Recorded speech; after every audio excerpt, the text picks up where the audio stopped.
Hey guys, we're the Rutledges. Yes. This is our fourth video. Talking about the long road of infertility Rutledge style. Yep. Yeah. Okay.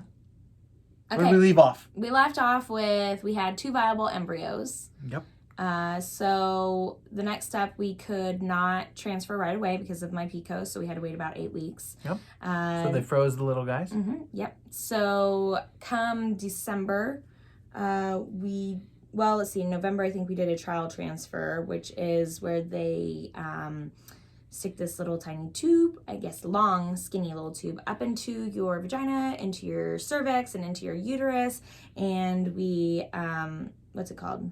They measure everything. Yep. Get measurements for everything. Make sure they're ready for when transfer day came. Yep, absolutely. So then transfer day comes, we go up there, and she was on Valium. I was not. So it was nerve-wracking. That was the next big hurdle, and it was the biggest hurdle. Like we talked about percentages last time. There's only a 60-some-odd% chance that it was going to work. So yeah, absolutely. This is it. Yeah. So they came out of the lab before the transfer, and this is what the embryo looks like. Oh, look at how tiny that is. Okay, it looks big on the piece of paper, but it's really tiny. That's like taken through a microscope. So. Yes, like super crazy, and it's all just like tons of cells. Baby's together. First picture. Yes. So what happened after that? Then we went home, and we have to wait 7 days before you find out if we are pregnant. Well, you forgot the part where they put the embryo in, make sure it's not in the tube, and that it in fact was inserted. Yes. But yeah. Yeah. After that, it's a waiting game to see if it works. Yes. So they came out, they showed us that picture, and they're like, okay, this is what we're inserting. And I was like, okay. So then they insert that long tube again, and into your uterus, and then they shoot it up in there and hope that it sticks to your uterine wall. So then 7 days after is typically when you find out, but do not, we weren't supposed to take a pregnancy test before that because that can be a false positive, and we didn't want a false positive. So we, before this, a couple weeks before you start taking progesterone shots. Yes. And something I had to administer, big long needle. In my buttocks. In the hip, above the buttocks. In the hip. Daily. Every single 2 weeks day. leading up to this, and then for how many weeks after? 12. So, anyway, 7 days later, we are headed back up to Kansas City to do a blood test. Yep, for a blood draw, and you have to do it between the hours of like 7:30 in the morning to 9:30 in the afternoon, or 9:30 in the morning. And so we did, and then we're heading back to Joplin, and then we get a phone call. So I pull over an exit on 69 between Overland Park and Pleasanton. And we got a phone call from RRC letting us know that we are pregnant. Yay! Yes, which I kind of had some inkling, because a couple days before we found out, Ice was very nauseous in the in the shower. I was like, So, and then we get the positive results, and it was awesome. Yeah. Because, great feeling. Yeah. Because we just, there's never that 100% chance, that it's going to be positive. And so to hear that it was positive was awesome. Of course, it was scary because at that point you're just like, oh my gosh, what's going to happen? What do I do with, do I stay active like I am? Do I do this? Do I do that? Yeah. I kind of babied her a little bit. Which I'm okay with. We'd go over a little bump in the road. Be like, are you okay? It was. But the ebbs and flows of all this. It was a big moment. Like she said, it's a big hurdle, and then you go from there. Yeah. And I'm not gonna lie, I was looking up miscarriage chances and statistics on the daily. So we on to the next phase of this. Yeah, so then we'd have to go back up to to Reproductive Resource Center, RRC, couple more times just to double check, make sure everything's okay. The first time was just to check for a heartbeat. Got the heartbeat. Next time. Heartbeat. Yep. Next time we went up.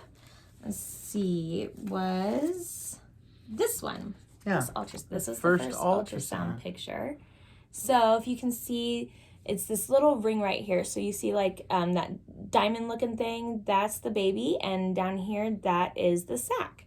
So that's what that is. And then of course you have the big black circle, which is the uterus. Yeah. So that was his first actual ultrasound inside of a uterus. Yep. And then what happened after that? Then we went back up another time. No, I think we were done with that. I think that was our 8 weeks. No. That was... No, there was another one from there because I remember he looked like a little jelly bean. Okay. Well, let's see. That was on January 4th, 2019. Yeah. So I don't know, it might be in the box somewhere, but... and then what happened after that? Then started going to your regular. Started going to Dr. Lacey. OB, yep. Yeah. And went through them. Then let's see here. The next one was on 4/3. So this is about 20 weeks. Fourth. No. There should be another one. Yeah. Oh, sorry. This one. 124. This is when you first. There's even a more. Oh yeah. The ring was when. 1/4. 1/4. Oh, so 124. So this no. Yeah, 20 days later. Yeah, okay, so then this is what Dr. Lacey's, this is whenever we first found out we were, or first went to Dr. Lacey's office on 124, so I was about 8-9 weeks or so. Little jumping bean. Yep, and then we shoot up into April 3rd, which is about 20 weeks, and here he was at 20 weeks. Little nose. So we were feeling very blessed by this time that everything had taken and everything was good to go. Everything was looking good on all the ultrasounds. And then in about 32 weeks, you get one more ultrasound, and that there him is that. Yeah. So then, let's see here. I was due August 29th. I was due August 29th. Yeah, 29th. Dr. Lacey went ahead and induced me on August 23rd, but on August 21st at like 11 p.m., I was having some major contractions, and Tristan kept track of it on an app, and the app was like, emergency, go to the nearest emergency room. Emergency. Yeah, it says that you probably should do it, right? Because I was having some pretty severe contractions constantly. So at about 2 o'clock in the morning on August 22nd, we went in, stayed. I had no progress. I was having contractions, but no progress. And so I was coming in the next day for induction anyway, so they're like, okay, we'll see you tomorrow. So then August 23rd, 6 o'clock in the morning show comes, and we go to the hospital and get in there, and we're there all day and everything, and Dr. Lacey comes in. I got a picture of that. Oh. Dr. Lacey comes in, and he's like, well, you're not progressing. Yeah. You're not progressing, so... I don't know, that's weird. So... let's just kind of see. And he noticed that there was some blood in my urine, and so then he's trying to find the picture. Oh, there. Yeah, this is there we go. So there I am. This is horrible. This is, I shouldn't show you on my phone. There she is, ready to go. That's okay. So then let's see here. What's the next thing we do? So then he sees blood in my urine, and he's like, how long's this been there? And the nurse is like, it just happened. So that's there we were at 5 a.m. She was standing out, ready to go. So yes. Yeah. So then he's like, listen, we probably need to go ahead and get this done, because if not, your bladder will have terrible, there won't be, what's the word? Irreparable damage. So I'm like, okay. So then he's like, C-section. And I was like, no. And so I explained to him why I was crying is because my sister, Stevie, had to have a C-section on her last baby, and the doctor did not get all the placenta out, and she nearly died. And so my sister Stevie, and so it was traumatizing. I mean, for me, because I'm like, oh my gosh, what's that? So he's like, he looked at me, he's like, Kaylee, I will double check everything. You have my word. And I was like, okay. So then what happened after that? She said go, and it was like a pit crew coming in. They kicked everybody else out. They threw me a pair of scrubs. Like 4 people converged on her and got her ready and prepped and out the door. And when we got into the OR, like when I got into the OR, I just remember being really cold, even though they had blankets on me. I don't know if I was really necessarily cold, but like I was very shaky. Yeah. And I come in, I don't know, probably 5-10 minutes later after they had taken her in, and they had a... Let's see, do you have the one? Keep going. This one first. Yeah. Oh, no, that's him. Yeah, I know. Oh, yeah. Yeah. So then about 5 minutes later, 4:56 is when he was born, Dr. Lacey lifts him up and he's like, he has blonde hair. And I'm like, what? Because I have red hair. Tristan's got dark hair. And we did like the Punnett Square and everything. And Tristan's like, he's going to come out with black hair. Listen. And I was like, I bet he has red hair. Well, anyway, we knew it was mine because, yeah, I didn't have to worry about it. So this is the first picture we ever got. It's me holding him, by Mama. Yes. So. And then this is what him looked like. There we go. There him is. Yeah. So yeah, I mean, it was wonderful. We really are just so blessed to have been able to have a baby. After trying for 5 years. Yeah. Long time. And guys, we know that there's... Sorry. This is August 23rd, 2019, by the way. And we know there's families out there who are still struggling and have done IVF and have not been able to have a child. And our hearts go out to you guys. We're here if you guys need to talk. We understand what you're going through, and a little bit. We don't understand because it worked for us. Yeah, absolutely. So, but we're here for you. We're here. Yeah, we would be positive influences for sure. Yeah. So now he is almost 18 months. Yeah. You want to show a picture of him now? Oh, I don't know if I've got. You don't have a. I know you have one. He takes a lot more pictures on my phone these days than I do. Yes. Plus, we have a puppy. Here, just show a picture. Let's see. No, don't show that one. Let's see. There, you guys are sleeping. Oh my God! Why did you take that? Because moment's frozen in time. We should just go get him. No, he's sleeping. You never. There we go. Perfect. There he is. So that's him. Yes, if he looks ornery. He is ornery. He is ornery. So there's that.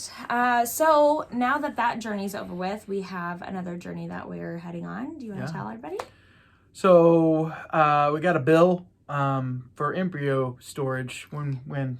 Just a couple months ago. It's been a little bit longer than that. Okay, a while. And we got, what do you want to do with this embryo? There's several different options. You can dispose of said embryo. You can donate it to research. Use it. Or donate it to another person. So we didn't want to dispose of it because that just seemed wrong. We didn't want to donate it because, that just wasn't how we were feeling. So what are we going to do with it? We're going to use it. Yay! So you guys get to follow our journey this time. Yep. You're going to see the good, the bad, and the ugly, and the awesome. Yep. All right. So let's see. I currently have already started some of my medication. I started that last week. Yes, last week. So started my birth control to get it going, and metformin. I have to be on metformin. I honestly can't remember why, but yes. So you guys will get to be on this journey with us. And I've had several people reach out to us to ask us, because they did know that we had the other embryo and if we're gonna do it again, and if they get to follow along. And the answer is yes. Yep. You get to follow along. I'll try to be really good with the videos while we're doing things. You're gonna see shots, so you might see the top of my bum. Unfortunately, I'm not even going to be able to be in when they do the transfer because of COVID. So I'm a little bummed about that. Mm-hmm. But I'll be right outside. I wonder if I can FaceTime you. Maybe. I might be able to FaceTime him. So if we FaceTime, I'll make sure that he's also taking a video of it. Because how cool would that be? You guys get to watch it transfer into me. I mean, not like down there, but like up here. It'd be so cool. They don't allow her to take Valium anymore, so I don't know what we're gonna do there. Just Tylenol. It's fine. It's gonna be fine. It's fine. So that's the exciting news. You guys get to follow along with us, and if you have any questions, if you're like, "Oh my God, can we see this?" The answer is probably gonna be yes, because I'm super open about that kind of stuff, and I really am cool with it. He's fine with it too, because whatever. But anyways, yeah, so I've started my birth control. I've started metformin. I start my shots in the stomach on February 17th, which is next week. So you'll get to witness me getting shots. So sorry, you might get a little grossed out with the shot in the stomach, but you're along with the ride, or along for the ride. If you want to be. Yeah, if you want to be. All right, guys, like our... Subscribe and like and share the crap out of this video. We appreciate it. Yeah, not that we're looking to get YouTube famous or anything. We just want to make sure that we're reaching as many people as possible. Absolutely. All right, guys. Rutledge style. Peace out.